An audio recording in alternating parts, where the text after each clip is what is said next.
guys, pagpasensya nyo na itsura ko. Alam nyo guys, kaya siya na-suspended or na-disable yung account ko kasi nag-start lang naman ako mag-upload dun sa lalaking trending sa KMJS. Alam nyo yun, yung sinakmal ng buhaya. Yun, nag-start na ng ganun, nag-start nang nag-notice si Meta na your account is suspended in 180 days or maybe hindi ko na daw ma-open. Ganun na yung nangyari. Tapos, ang hilig-hilig ko pa kasi mag-comment. Active kasi ko sa comment section. Mahilig akong mag-comment kung ano-ano. Yung pampadami ng followers. Ganun. Tapos yun, nag-start na ng ganun. Hindi ko na ma-open si Facebook account ko.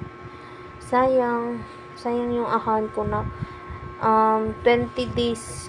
Siguro magwa 1 month na siya, guys. Ay, sayang.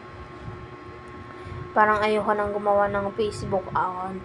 Dito na lang ako sa YouTube mag-upload, guys. Kaya stay tuned sa panonood and thank you for watching my vlog. Kahit minsan walang kwenta, alam niyo yun. Thank you, guys.